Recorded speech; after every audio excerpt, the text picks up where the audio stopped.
चाणक्य कहते हैं, झूठ वही बोलता है जिसे सच का पता होता है, क्योंकि झूठ सुनाने वालों को भले हकीकत का अंदाजा ना हो, लेकिन झूठ बोलने वाला हमेशा सच जानता है।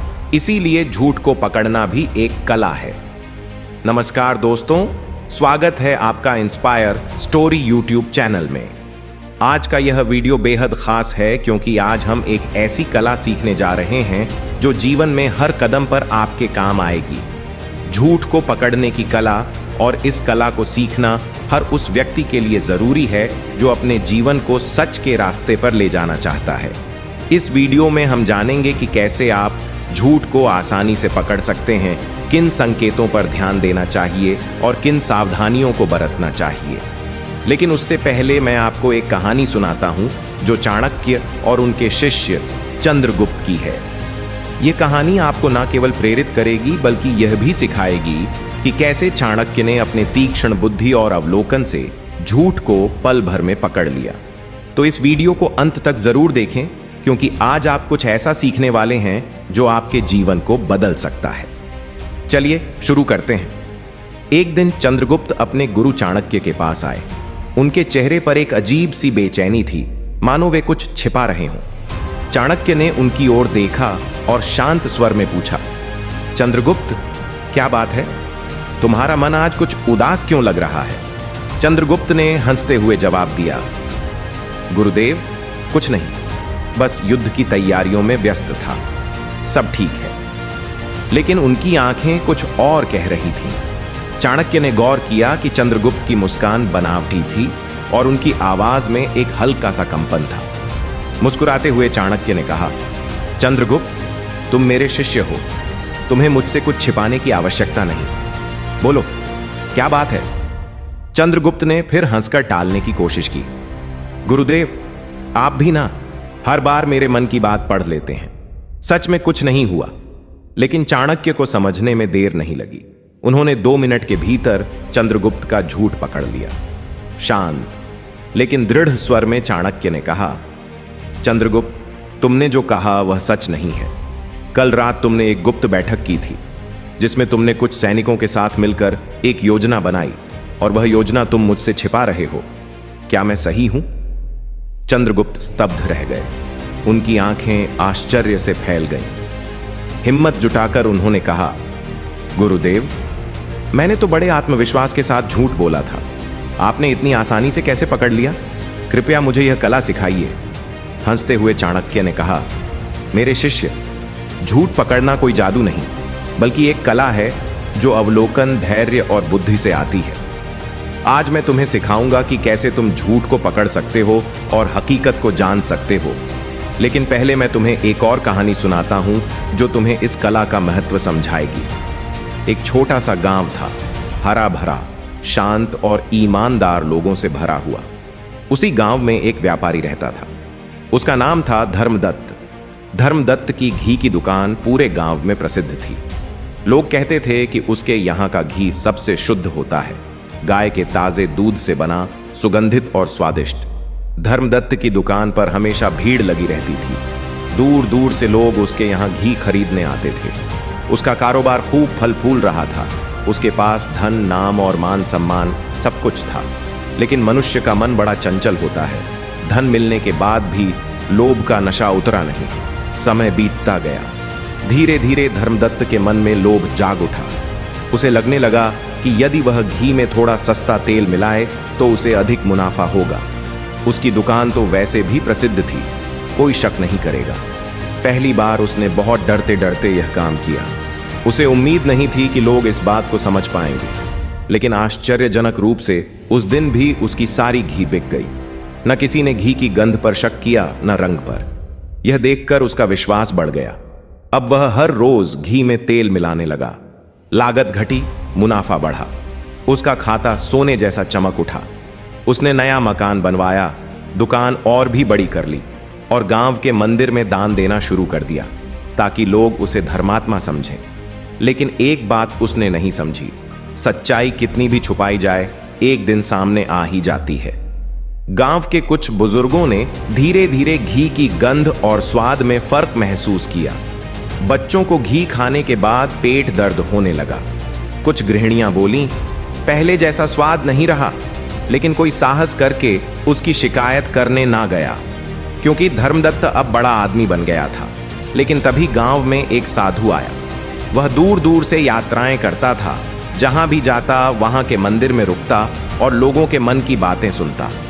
जब वह इस गांव पहुंचा तो उसने भी धर्मदत्त की दुकान से घी खरीदा। घी सूंघा, उंगलियों पर घिसा और उसके चेहरे पर एक हल्की मुस्कान आ गई। साधु ने गांव के लोगों को बुलाया और पूछा, क्यों भाइयों, क्या तुम्हें नहीं लगता कि इस घी में कुछ गड़बड़ है? लोग चुप रहे, डर के मारे कुछ कह ना सके। साधु मुस्कुराया और बोला, ठीक है, कल सुबह गांव के मंदिर में सब इकट्ठे हो जाना, वहां इसका सच सामने लाऊंगा। अगले दिन सुबह पूरा गांव मंदिर में इकट्ठा हुआ।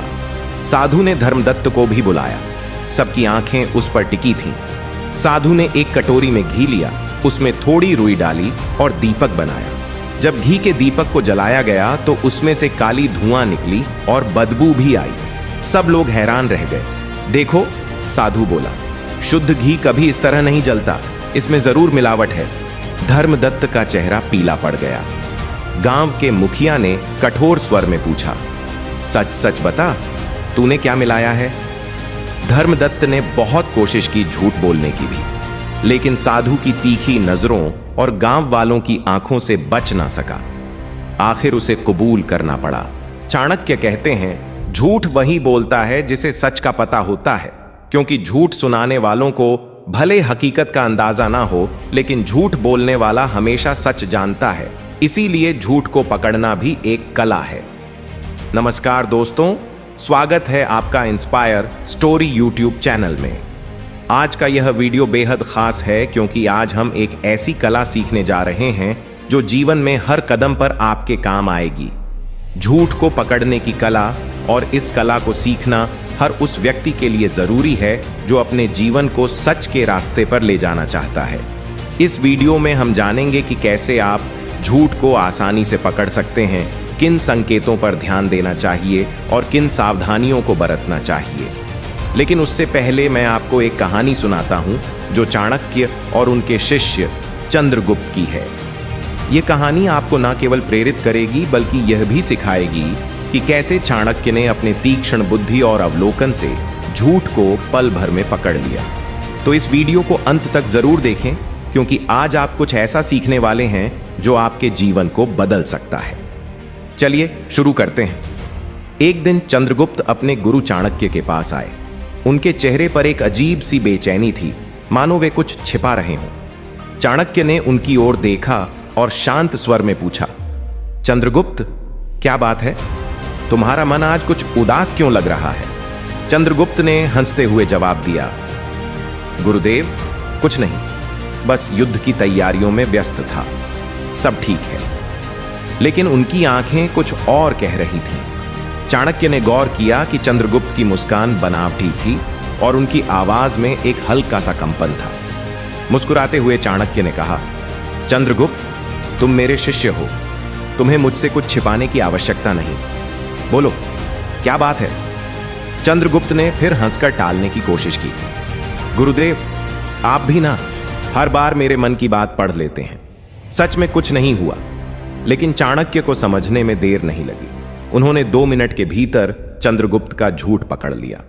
शांत लेकिन दृढ़ स्वर में चाणक्य ने कहा, चंद्रगुप्त, तुमने जो कहा वह सच नहीं है। कल रात तुमने एक गुप्त बैठक की थी, जिसमें तुमने कुछ सैनिकों के साथ मिलकर एक योजना बनाई, और वह योजना तुम मुझसे छिपा रहे हो। क्या मैं सही हूं? चंद्रगुप्त स्तब्ध रह गए। उनकी आंखें आश्चर्य से फैल गईं। हिम्मत जुटाकर उन्होंने कहा, गुरुदेव, मैंने तो बड़े आत्मविश्वास के साथ झूठ बोला था। आपने इतनी आसानी से कैसे पकड़ लिया? कृपया मुझे यह कला सिखाइए। हंसते हुए चाणक्य ने कहा, मेरे शिष्य, झूठ पकड़ना कोई जादू नहीं, बल्कि एक कला है जो अवलोकन, धैर्य और बुद्धि से आती है। आज मैं तुम्हें सिखाऊंगा कि कैसे तुम झूठ को पकड़ सकते हो और हकीकत को जान सकते हो। लेकिन पहले मैं तुम्हें एक और कहानी सुनाता हूं जो तुम्हें इस कला का महत्व समझाएगी। एक छोटा सा गांव था, हरा भरा, शांत और ईमानदार लोगों से भरा हुआ। उसी गांव में एक व्यापारी रहता था। उसका नाम था धर्मदत्त। धर्मदत्त की घी की दुकान पूरे गांव में प्रसिद्ध थी। लोग कहते थे कि उसके यहाँ का घी सबसे शुद्ध होता है, गाय के ताजे दूध से बना, सुगंधित और स्वादिष्ट। धर्मदत्त की दुकान पर हमेशा भीड़ लगी रहती थी। दूर दूर से लोग उसके यहाँ घी खरीदने आते थे। उसका कारोबार खूब फल फूल रहा था। उसके पास धन, नाम और मान सम्मान सब कुछ था। लेकिन मनुष्य का मन बड़ा चंचल होता है। धन मिलने के बाद भी लोभ का नशा उतरा नहीं। समय बीतता गया। धीरे धीरे धर्मदत्त के मन में लोभ जाग उठा। उसे लगने लगा कि यदि वह घी में थोड़ा सस्ता तेल मिलाए तो उसे अधिक मुनाफा होगा। उसकी दुकान तो वैसे भी प्रसिद्ध थी, कोई शक नहीं करेगा। पहली बार उसने बहुत डरते डरते यह काम किया। उसे उम्मीद नहीं थी कि लोग इस बात को समझ पाएंगे, लेकिन आश्चर्यजनक रूप से उस दिन भी उसकी सारी घी बिक गई। न किसी ने घी की गंध पर शक किया, न रंग पर। यह देखकर उसका विश्वास बढ़ गया। अब वह हर रोज घी में तेल मिलाने लगा। लागत घटी, मुनाफा बढ़ा। उसका खाता सोने जैसा चमक उठा। उसने नया मकान बनवाया, दुकान और भी बड़ी कर ली और गांव के मंदिर में दान देना शुरू कर दिया ताकि लोग उसे धर्मात्मा समझें। लेकिन एक बात उसने नहीं समझी, सच्चाई कितनी भी छुपाई जाए, एक दिन सामने आ ही जाती है। गांव के कुछ बुजुर्गों ने धीरे धीरे घी की गंध और स्वाद में फर्क महसूस किया। बच्चों को घी खाने के बाद पेट दर्द होने लगा। कुछ गृहिणियां बोलीं, पहले जैसा स्वाद नहीं रहा। लेकिन कोई साहस करके उसकी शिकायत करने ना गया, क्योंकि धर्मदत्त अब बड़ा आदमी बन गया था। लेकिन तभी गांव में एक साधु आया। वह दूर दूर से यात्राएं करता था। जहां भी जाता वहां के मंदिर में रुकता और लोगों के मन की बातें सुनता।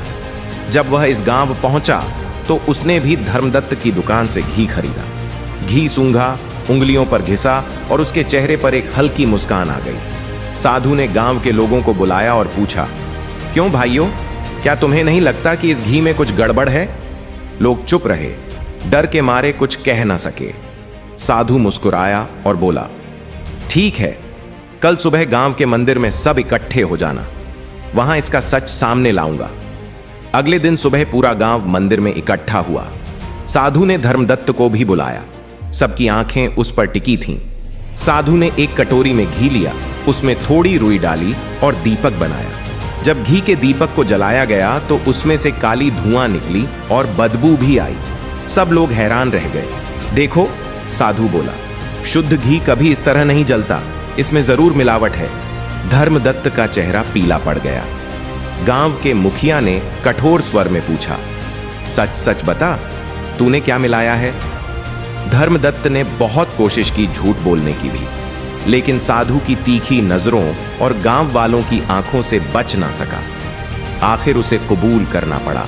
यदि आप शांति से धैर्य के साथ उसके पहले और बाद के जवाबों को जोड़ेंगे तो आपको यह अंतर दिखने लगेगा, खास तौर पर तब जब आप उससे अलग अलग तरीके से एक ही बात पूछें।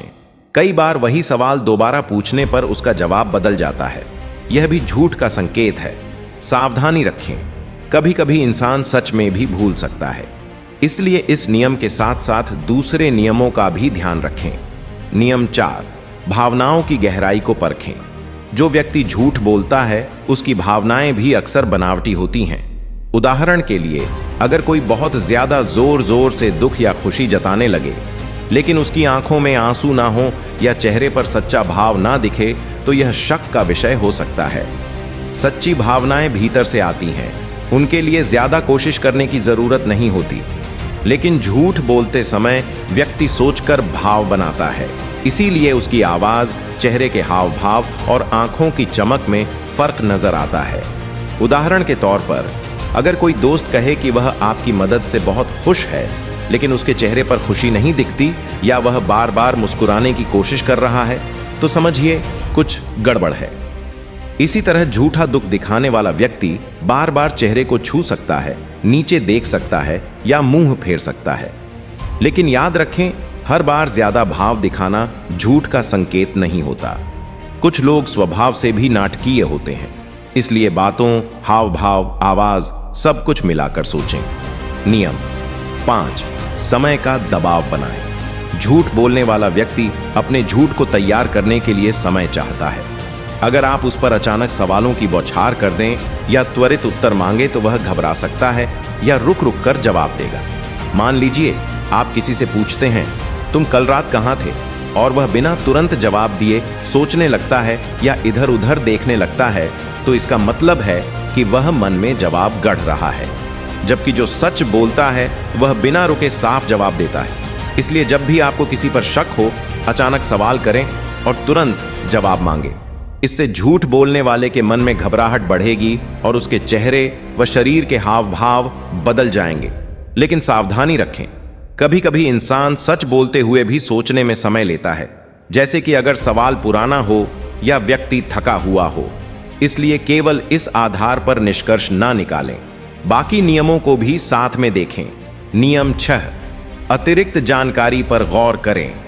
झूठ बोलने वाला व्यक्ति अपनी बात को विश्वास दिलाने के लिए बहुत सारी अनावश्यक जानकारी भी देता है।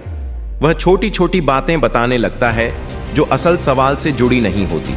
उदाहरण के लिए, अगर आप किसी से पूछें, तुम कल कहाँ थे, और वह बोले, मैं मार्केट गया था, वहां एक लाल गाड़ी दिखी, फिर अचानक बारिश भी आ गई, तभी मुझे दोस्त मिला, तो यह जरूरत से ज्यादा विस्तार है। सच बोलने वाला सीधा जवाब देगा, मार्केट गया था, बस। झूठा व्यक्ति अपनी बात में इतना लच्छेदार मसाला भर देता है कि सुनने वाला उलझ जाए और असली सवाल भूल जाए। यह भी झूठ का संकेत हो सकता है, लेकिन सावधानी यहां भी जरूरी है। कुछ लोग स्वभाव से विस्तार में बात करते हैं, इसलिए इस आदत को पहले समझें। जब किसी विशेष विषय पर उसकी बात असामान्य लंबी हो जाए, तब सतर्क हो जाएं। नियम 7, अपनी प्रवृत्ति पर भरोसा करें। हम सबके अंदर एक स्वाभाविक अनुभूति होती है जिसे अंतर्मन या गट फीलिंग कहते हैं। जब भी कोई झूठ बोलता है तो मन के अंदर से हल्की सी आवाज आती है कि यह बात कुछ ठीक नहीं लगती। इस प्रवृत्ति को नजरअंदाज न करें। अगर कोई आपकी आंखों में देखकर भी बोले और कहे कि मैं सच बोल रहा हूं, लेकिन आपके मन में संदेह उठे, तो इस भावना पर ध्यान दें। आपका अवचेतन मन व्यक्ति के चेहरे, हाव भाव, शब्दों और परिस्थिति से मिले सभी संकेतों को एक साथ जोड़कर यह इशारा देता है। यदि आप इन 7 नियमों को लगातार अपने जीवन में आजमाते रहेंगे, तो कुछ ही समय में आप भी असली और नकली बातों में फर्क पहचानना सीख जाएंगे।